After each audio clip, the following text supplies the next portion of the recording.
Саламатсыздарбы, урматтуу телекөрүүчүлөр. Кайрадан эфирде Жогорку Кеңештин апта ичиндеги жасаган иштерин баяндап чагылдырган парламент программасы. Мыйзам долбоорлорун талкуулоону эл өкүлдөрүнүн жолугушууларын бүгүнкү чыгарылыштан көрө аласыздар. Алгач кыскача анонс менен таанышып алыңыздар. Төрага Нурланбек Шакиев расмий иш сапар менен Корея Республикасына барды. Көп кабаттуу үйлөр сапаттуу курулуудабы? Бишкектеги башаламан курулуштарды токтотуу механизмдери иштейби? Шаарды полный такыр көзөмөлгө алып, шаардагы үйлөрдү карап чыгышыбыз керек. Элчилердин вазыйпасы тармактык комитетте кызуу талкуу жаратты. Тил билбеген элчилериңиз жөнүндө оюңуз кандай? Алар бир котормочу, ал дагы бир котормочу менен президент менен түз эмес, президенттин кеңешчиси менен сүйлөшөт экен да. Жогорку Кеңештин төрагасы Нурланбек Шакиев баштаган депутаттык делегация расмий иш сапары менен Түштүк Корея Республикасында болуп келди. Барлашуунун алкагында төрага бир катар жолугушууларды өткөрдү жана айрым өнөр жай ишканаларынын иши менен таанышты. Төраганын бул сүйлөшүүлөрү эки өлкөнүн ортосундагы кызматташтыкты жана жаңы тепкичке көтөрүп, соода экономикалык парламенттик аралык алакаларды жакшыртууга өбөлгө болот дегенге толук негиз бар. Төрага иш сапарынын башында эле ал жакта иштеп окуп жаткан мекендештер менен да жолугушуу өткөрдү. Төрага Нурланбек Шакиев Кореяга болгон иш сапарында адегенде эле аталган өлкөдө окуп иштеп жаткан кыргыз диаспорасынын өкүлдөрү менен жолугушту. Төрага илим билими, экономикасы өнүккөн Кореяда окуп жаткан улан кыздарыбыз, журтташтарыбыз көп экенин белгилеген төрага өнүккөн өлкөнүн заманбап жетишкендиктерин да өздөштүрүп, өлкөбүздүн өнүгүшүнө салым кошосуңар деген ишеничин билдирди. Окууларды жакшы окуп, билимиңерди тереңдетип, учуру келгенде биздин өлкөбүзгө, элибизге барып кызмат кыласыздар деп. Ушул жерден үйрөнгөн, алган сабагыңыздар менен бизге чоң үлгү болосуздар деп кийинки жаштарыбызга. Ал эми иштеп аткан биздин мигранттарыбызга, бул жерде туруктуу жашап аткан азаматтарыбызга айтат элем, мына ушул жердеги заманбап экономиканы, системаны түшүнүп, ошол биздин Кыргызстандын телчигип келе жаткан экономикасына сөзсүз өзүңөрдүн жаңылыктарыңарды, салымыңарды кошосуңар деп. Корея Республикасына мекендештердин арасында ынтымакты бекемдеп, кыргыз маданиятын жайылтууда зор эмгек жумшап келе жаткан айрым кыргызстандыктарга ардак грамоталар жана ыраазычылык каттар тапшырылды. Кийинки күнү Жогорку Кеңештин төрагасы Нурланбек Шакиев баштаган парламенттик делегация Тэгу шаарындагы Корея боек жана дизайн технологиялар институтуна барды. Тагыраагы 1994 жылы түптөлгөн Дайтек институту текстиль ишканаларын изилдөө, прототип түзүү, дефекттик анализдөө жана жаңы экологиялык таза технологияларды жайылтуу жаатында кызмат көрсөтөт. Кыргызстан менен Кореянын текстиль өнөр жай тармагындагы кызматташтыгы биринчилерден болуп Танкиш долбоорунан башталган. Бул долбоор өз ишин абдан ийгиликтүү алып барууда. Ошондой эле бул долбоор эки мамлекеттин ортосундагы текстиль өнөр жай тармагындагы кызматташтыкты тереңдетүүдө. Сүйлөшүүлөрдүн жүрүшүндө төрага Нурланбек Шакиев Кыргызстан жеңил өнөр жайын өнүктүрүүгө өзгөчө басым жасап келе жатканын белгилеп, аталган тармак жогорку экспорттук потенциалга жана чоң социалдык мааниге ээ экенин кошумчалады. Кыргызстан жеңил өнөр жайына абдан чоң маани берет. Жана биздин жеңил өнөр жай тармагында Кыргызстандык потенциал абдан чоң.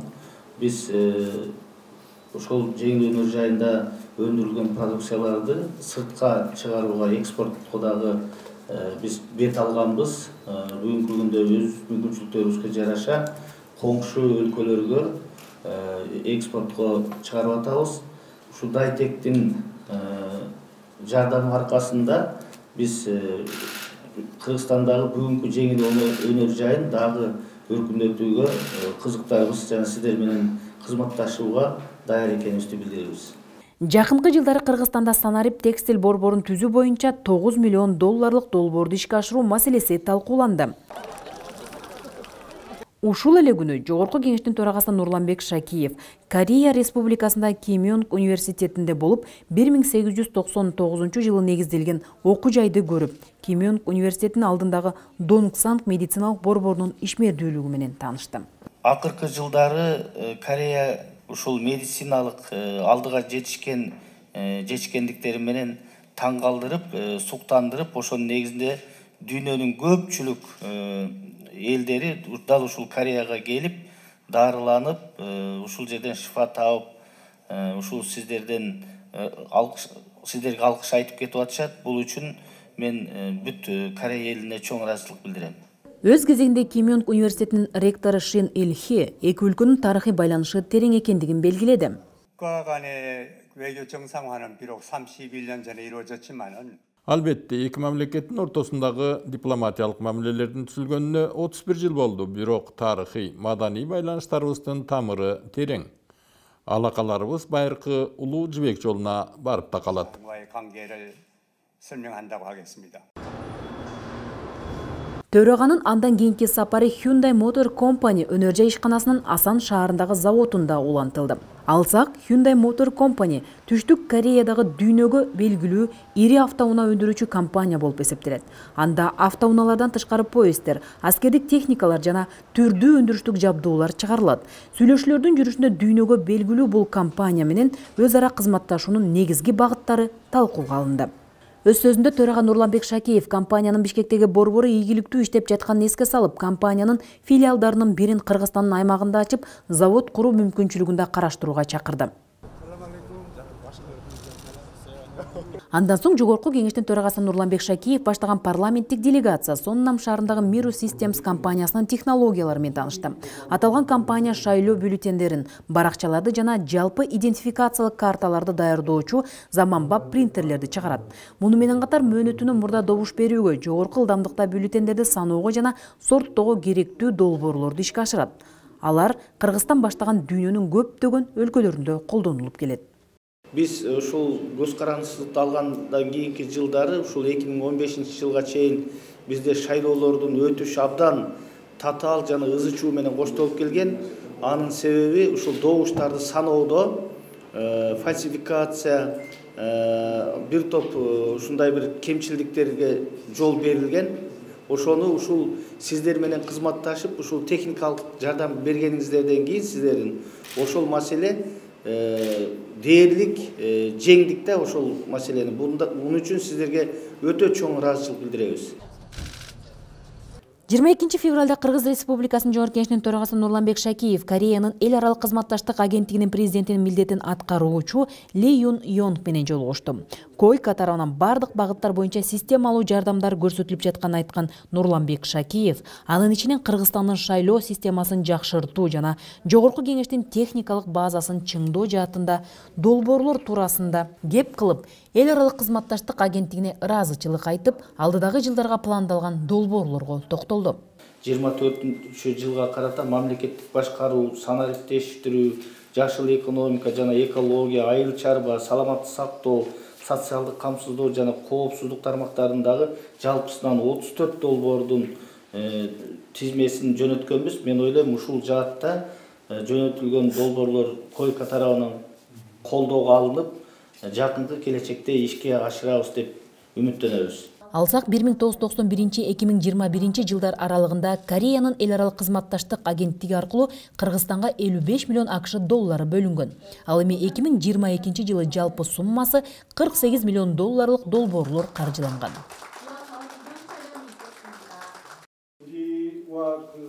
Кыргызстан менен кызматташа баштаган акыркы 30 жылдын аралыгында Кыргызстанда ишке ашырылган долбоорлордун аркы 63 миллион долларды түздү. Бүгүнкү күндө койка менен Кыргызстандын ортосунда иштеп жаткан 9 долбоор бар. Кийинки жылга дагы 3 долбоорду киргизүү боюнча иштер, текшерип, экзаменден өткөрүү процесстери жүрүүдө. Ошондой эле койканын 9 волонтеру Кыргызстанда иштеп жатышат. Андан сырткары койка менен Кыргызстандын ортосундагы келишимдин негизинде 14 кыргызстандык жаран бүгүнкү күндө Кореяда билим алышууда. 23 февралда Кыргыз Республикасынын Жогорку Кеңешинин төрагасы Нурланбек Шакеев Сеул шаарында Корея Республикасынын Улуттук Ассамблеясынын төрагасы Ким Чен Пхо менен жолугушту. Жолугушта Кыргызстан менен Түштүк Кореянын ортосундагы саясий, экономикалык, маданий, гуманитардык алакаларды арттыруу, айрыкча парламенттер аралык кызматташтыкты кеңейтүү маселелери талкууланды. Корея Республикасындагы бир топ өндүрүш, өнөр жай, технологиялык тармактарда болдук. Окуу жайларда болдук. Биздин делегациянын ушул сапарыбыздын алкагында таанышуу сапарларыбыз абдан маанилүү жана жагымдуу болгонун белгилейм. Биз чынында Кореянын өнүп өскөн мамлекет катары мурдатан суктанып мамиле кылат элек. Биз ошого дагы өз көзүбүз менен күбө болдук. Анан албетте Кыргыз-Корей парламенттер аралык диалогун калыптандыруу, парламенттеги тармактык комитеттер жана депутаттык достук топторунун алкагында да байланышты кеңейтүү, эки тараптуу иш сапарларды активдештирүү туурасында кеңири сөз болду. Жолугушта соода жүгүртүүнүн көлөмүн жогорулатуу, аба каттамдарын ачуу маселелери талкууланды. Аны менен бирге эле Жогорку кеңештин төрагасы кыргыз жарандарына виза берүү процессин жеңилдетүү жагын сунуштады. Өз кезегинде Улуттук ассамблеянын төрагасы Ким Чен Пхё Кыргыз-Корей тили Алтай тектүү экенин мисал кылып, эки элди байыркы тарыхый байланыштар жакындатып турарын кошумчалады. Муну менен катар Кыргызстан негизги өнөктөштөрдүн бири экенин белгилеп, виза берүү процессин жөнөкөйлөштүрүүгө багытталган демилге тиешелүү мекемелер менен бирге караларын билдирди. Жолугушунун соңунда төрага Нурланбек Шакиев баштаган делегация Кореянын Улуттук ассамблеясынын ишмердүүлүгү менен таанышып чыгышты. Гүлия Кожокулова баштаган эл өкүлдөрү Германиянын Бундестагынын депутаттары менен жолугушту. Баарлашууда эки мамлекеттин ортосундагы саясий экономикалык алакалар талкууга алынып, парламенттер аралык кызматташтыкты арттыруу маселеси көтөрүлдү. Депутат Гүлия Кожокулова бул жолугушуу эки тараптуу байланышты өнүктүрүүгө өбөлгө түзөрүн айтып, Жогорку кеңеш үчүн Бундестаг менен тыгыз иш алып баруу алгылыктуу натыйжалуу жыйынтыктарды берерине токтолду. Анткени демократияны бекемдөө, саясий партиялардын мүмкүнчүлүктөрүн кеңейтүү, мыйзам чыгаруу жана анын аткалышын көзөмөлдөө жаатында бай тажрыйбалуу өлкө экенин белгилеп өттү. Ошондой эле жаш адистер үчүн берилүүчү Бундестагдын эл аралык стипендиясына Кыргызстанды дагы кошуу демилгесин көтөргөн Гүлия Кожокулова 14 миллион евро өлчөмүндөгү мамлекеттик карызды кечип, каражаттын ипотекалык насыялоо багытында жумшалышына шарт түзгөндүгү үчүн Германия тарапка ыраазычылык билдирди. Министрлер кабинетине байланышкан конституциялык мыйзам долбоору экинчи окууда каралып колдоо тапты. Мыйзам долбоорунун демилгечиси депутат Улам Бакасов. Анын билдирүүсүндө максаты министрлер кабинети ар бейшемби күнү Жогорку кеңештин жыйналышында Жогорку кеңештин депутаттарынын суроо талаптарына убакыт бөлөт деген ченем сунушталууда. Министрлер кабинетинин парламенттеги өкүлү аткаруу бийлиги бул мыйзам долбооруна каршы экенин билдирүүдө. Кыргыз Республикасынын Жогорку кеңешине Мыйзам долбоорунун автору Жогорку кеңештин депутаты Улам Бакасов министрлер кабинети менен тыгыз иштешүү, пайда болгон көйгөйлөрдү ыкчам чечүү максатында ар бейшембиде министрлер кабинети депутаттар тарабынан айтылган элдин суроо талаптарын угууга убакыттап келип туруусу мыйзам менен бекемделүүсүн талап кылууда. Мындай сунушка министрлер кабинети каршы болот жана мыйзамга вето келет деген пикирлер айтылды. Ал эгерде сиздин ушул ойдон эле азыр жөнөтөрсөк, жана биздин ар кандай маселелер 4-күнү саат 10-дон 12-ге чейин каралган маселенин эле учурунда министрлер кабинетинин төрагасы же алардын орун басарлары, тийиштүү министрлер келип бизди угуп отуруп 2 саат кетсин десек, бул мыйзамга вето эле коюлуп кайра келет го өзүбүзгөчү. Дасын Арчибович, туура айтасыз. Өкмөттүк күн, өкмөт саатка да Кудай буйрса өзгөртүүлөр киргизгенге даярбыз. Азыр бул ар кандай күнгө өзүңүздөр билесиздер. Президенттин өкүлү катышат, ал катышып жазат. Ал маселелер канчалык деңгээлде аткарылып жатат өзүбүз билебиз. Көпчүлүк эсе аткарылбайт. Ошол себептен киргиздик. Урматтуу депутаттар, колдоп берип коюңуздар. Ар кандайда болгону 4-күнү ар кандайда келип 2 саат отуруп берсин деп сурамыз. Суроо жооп болбойт. Болгонун жазып кетет. Кат түрүндө бизге жооп берет. Эл тарабынан айтылган көйгөйлөрдү биргелешип чечүүнүн жаман жагы болушу мүмкүн эмес. Мыйзамдар деле бири-бирине карама-каршы келбейт экен. Я считаю, что это просто приведение в соответствие. И здесь нету такого, что вот мы будем отнимать постоянно время, как предполагают и как бы боится, да, представители кабинета министров и так далее, о том, что это не настолько разумно. А я считаю, что главнее, законодательная, значит, власть приглашает исполнительную власть и решить общие проблемы нашего народа, проблемы нашего государства. Маселенин баары келип эле тармактык министрге келип такалат экен. Демек, маңдай тескей отуруп кеңешип чечкен натыйжалуу болот дешти депутаттар. Жума сайын эмес, мындай хотя бы бир жолу 2 жума ичинде ушундай ар кандай маселеге кылсак да. Ошол эле кезде биз өзүбүздүн разныйын дагы трансформация кылыш керек го. Жөн эле биз азыр Аяз атага айткандай болот атабыз да.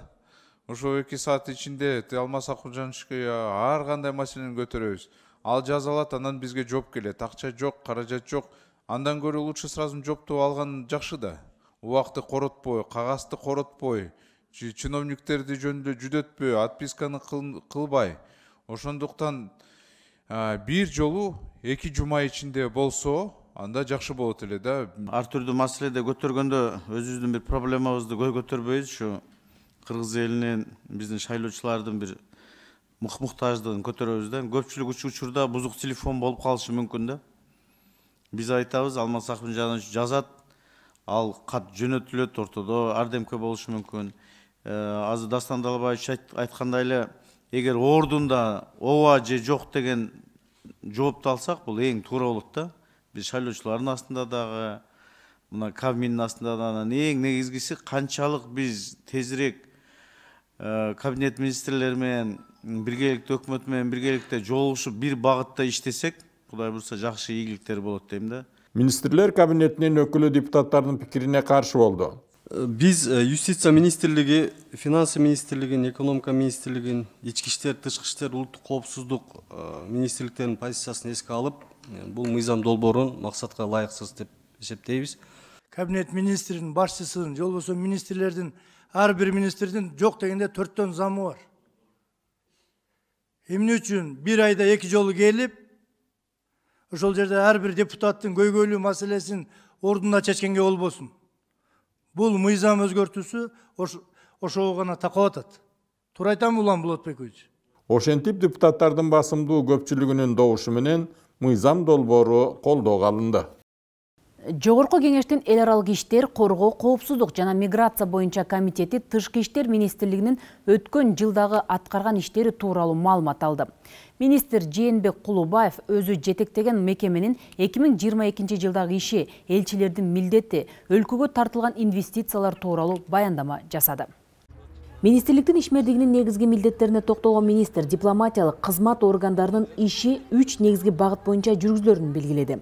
Тагыраагы саясий кызматташтыкты өнүктүрүү, экономикалык дипломатияны активдештирүү, ошондой эле чет өлкөдөгү кыргыз жарандарынын укуктарын жана кызыкчылыктарын коргоо боюнча бир катар жумуштар жасалганын ырастады.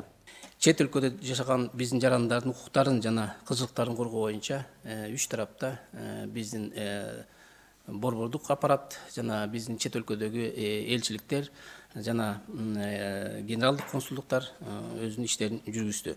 Талкууда депутат Улан Бакасов тармакка тиешелүү көйгөйлөрдү көтөрүп, Тышкы иштер министрлиги тарабынан инвестицияларды тартуу жана өлкө ичинде өндүрүлгөн продукцияны экспорттоого көмөк көрсөтүү боюнча жүргүзүлүп жаткан иштерге кызыкты. Мындан сырткары эл өкүлү чет өлкөдөгү дипломатиялык өкүлчүлүктөргө кесипкөй дипломаттар гана дайындалышы керектигин баса белгиледи. Тышкы иштер министрлигинин бирден бир максаттары чет өлкөлүк инвесторлорду Кыргызстанга тартуу, ата мекендик товарларды, ата мекендик кызмат көрсөтүүлөрдү эл аралык рыноктого жеткирүү болуп эсептелет. Ошо менен улуттук экономиканын өнүгүшүнө салым кошосуңар. Сиз мына буюрса 1 жыл болот экен министр болгонуңузга. Майда, апрелде 1 жыл ичинде канча деген накталаа инвестиция тарта алдыңыз жана ата мекендик кандай товарларды эл аралык рынокко жеткире алдыңыз? 532 миллион тегерегиндеги инвестицияга биздин толук катышыбыз бар деп айта алам. Анткени биздин элчиликтер Кытайдагы элчилик, Турциядагы элчилик, Россиядагы элчиликтер дагы ошо боюнча иштеп биздин мамлекет менен түз иштешти. Ошондой эле депутат Шайлообек Атазов дагы айрым дипломатиялык өкүлчүлүктөрдүн жетекчилеринин чет тилин билбегендиги дүйнөлүк кызматташууга кедергисин тийгизип жатканын жүйө келтирди. Ушул эми азыр фамилиясын айтсак капа болушат.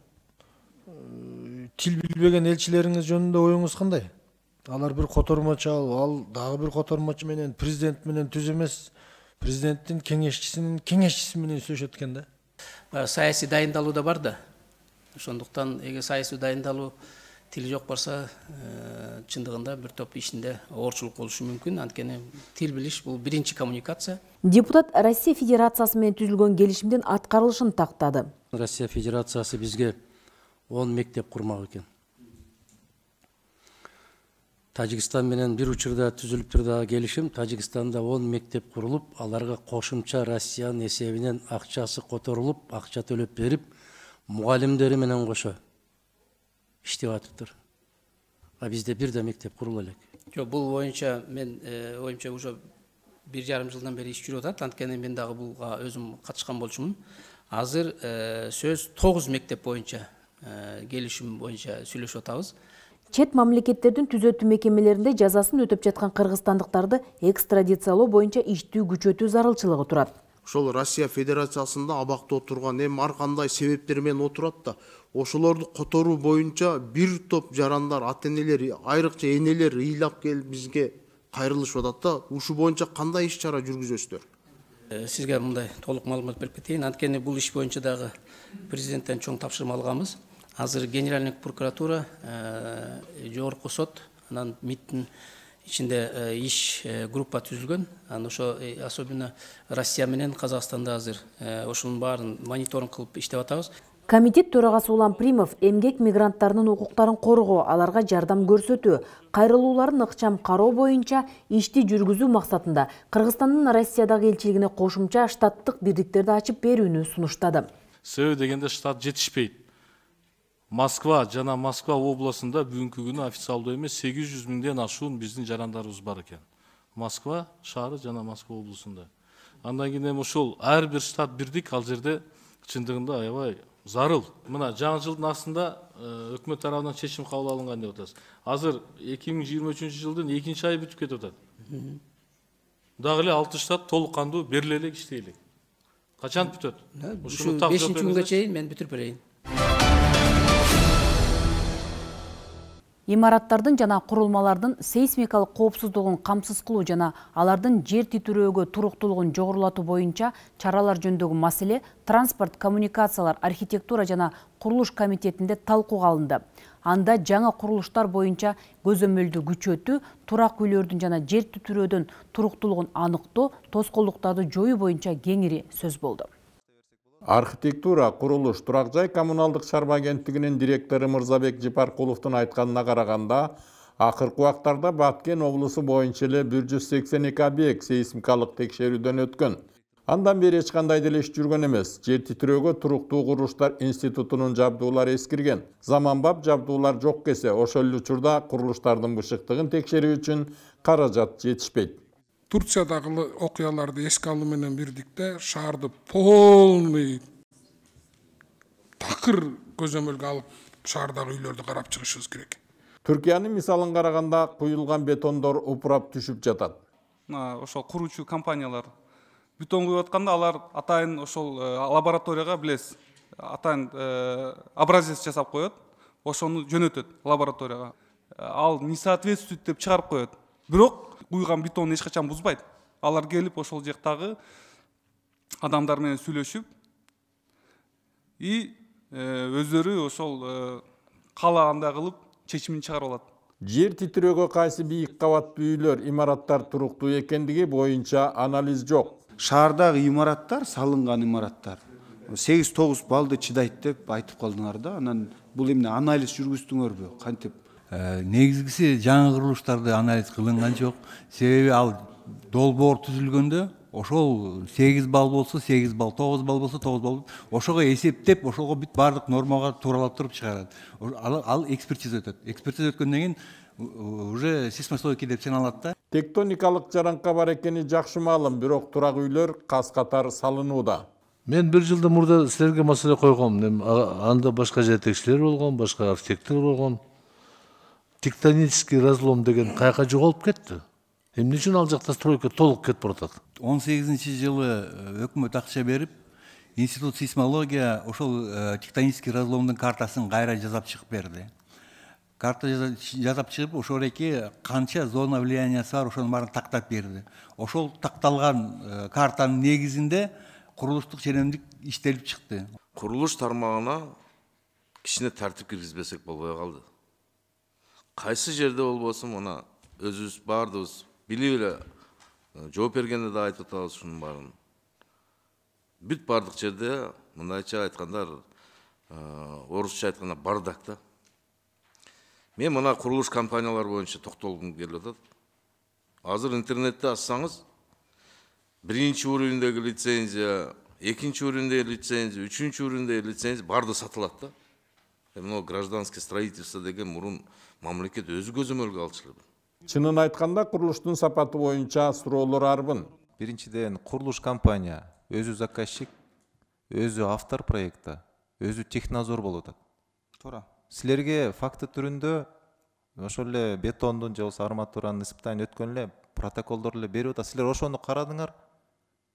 Поэтапный актын өткөзсүңөр, бүттү. Ошо менен механизм ошол болуп атат да силердин текшергениңерчи. Мыйзам ошондой жазылып калган да. Бул негизи жанагы расмий тилде айтканда конфликт интересов болуп атпайбы? Ошентип депутаттар кырсыктын алдын алуу, жарандардын коопсуздугун камсыз кылуу боюнча бир катар сунуштарды айтышып, тиешелүү тапшырмаларды беришти. Майлуу суу шаарында катуу сууктун кесепетинен муздак суу жана жылуулук берүү тутумдарына келтирилген чыгымдардын ордун толтуруу маселеси бар. Тармактык комитетте протоколдук тапшырманын аткарылышы боюнча маалымат угулуп, депутаттар тарабынан бир катар сунуш пикирлер айтылды. Буга чейин майлуу суудагы жаралган кырдаалдын чыгымын калыбына келтирүү боюнча жергиликтүү тургундардан кайрылуу түшкөн. Бул маселени депутат Талант Мамутов темиргелеп чыккан. Жанакы чыгымдар албетте бул кырдаал өзгөчө кырдаал киргизилгенден кийин ал жерде мына эскилиги жеткен жана тетиктер Союз малында курулган, анын эскилиги 2 эсе ашып кеткен. 30 жыл болсо 61 жылдан бери мына пайдаланып, эскилиги жетип, заключение чыгып, бул пайдаланууга болбойт. Амортизационный стоимость 0 деп анан ошонун негизинде жаңы водозабор куруу жөнүндө чечим кабыл алып атат да. Чыгымдардын ордун толтуруу боюнча Минфинге тиешелүү протоколдук тапшырма берилген. Мындан тышкары Майлуу суу шаарынын тургундарын жылуулук менен камсыз кылууга 20 миллион сом акча каражаты бөлүнгөн. Өзгөчө кырдаалдар министринин чыгымдары бул 6000 литрлик дизель күйүүчү май, анан ошол жерде жашоочуларды суу менен камсыздоо үчүн канистралар берилди, жылыткычтар берди, пушкаларды. И 20 тонна 250 килограмм, суу майы 4550 литр и кум шекер 8100 килограмм айрылуу татмар болгон үй бүлөлөргө бөлүнүп берилди. Депутаттар тарабынан өзгөчө кырдаал учурунда кандай зыяндар, эмне чыгымдар келтирилгени такталып, аны менен катар көйгөйдү толук чечүүгө бөлүнгөн акча каражаты жетеби деген суроо коюлду. Ошондо 43 почти 44 миллион ичинен элдики 7 миллион болуп калат экен да, Улан Субатович. 7 миллион, Анда элдики биринчи очередь бериш керек да. Мне кажется, 7 миллион жетпей калабы дейм да, ошондо бир кийин акча жетпей калып, дополнительный акча сураган отурбайчы. Чечимге, комитеттин чечимине жалпы чыгымдар деп жазып койлу, ал жагынан тактап алышат. Мен колдойм. Жаралган кырдаал боюнча алдын ала даярдыктар көрүлбөгөндүгү үчүн жергиликтүү бийлик өкүлдөрүнүн жоопкерчилигин кароо сунушуда айтылды. Мен сизге сурап атканым, силердин берилген тапшырмаңардын буйруктардын негизинде мэр эмне ишти аткарган жок, ошонун негизинде чыгып атат да могул авариянын бардыгы. Жөнөкөй карапайым элдин бери күнөөсү жок. Именно жетекчилик болуп атпайбы ушул жердечи. Мен протоколдук сунуш кылам. Тапшырманы чечимге мэр менен суу чарбасынын жоопкерчилигин караш керек бул жердечи. Жоопкерчилик туура, иш болгон жерде сөз кемчилик болот, буларда кемчилик болушу мүмкүн. Бирок соц объектилерде, мектептерде, бала бакчаларда, жеке ошол Майлуу суу шаарынын тургундарынын үйлөрүндө бир топ чыгымдар болгон. Барып көрүп келдик. Жыйынтыгында комитет мүчөлөрү айтылган сунуш пикирлерди эске алып, өзгөчө кырдаалдын кесепеттерин жоюу, ошондой эле чыгымдардын ордун толтуруу боюнча иштерди тездетүүнү белгилешти. Этникалык кыргыздардын берилүүчү мамлекеттик кепилдиктерге байланышкан мыйзам долбоорунун концепциясы колдоо тапты. Кыргызстанга көчүп келүүчү этникалык кыргыздарга берилүүчү мамлекеттик кепилдиктер жөнүндөгү мыйзамга киргизилип жаткан өзгөртүүлөр биринчи окууда каралып кабыл алынды. Демилгечи Улан Примов мыйзам долбоору тарыхый мекенине кайтууну каалаган этникалык кыргыздарды көчүрүп келүү процессин жакшыртуу жана жөнөкөйлөтүү максатында иштелип чыкканын белгиледи. Бул мыйзам долбоорундагы өзгөртүүлөр этникалык кыргыздардан түшкөн арыздарды каттоонун жана аны миграция маселелери боюнча органына жөнөтүүнүн так мөөнөттөрүн белгилөө үчүн киргизилүүдө. Ушул жана башка жаңылыктардын бардык толук топтомун биздин кеңеш KG сайтыбыздан таап, парламент радиосун угуп, YouTube'дагы жогорку кеңеш деген баракчабыздан видео материалдарды көрүүгө чакырабыз. Саламатта калыңыздар.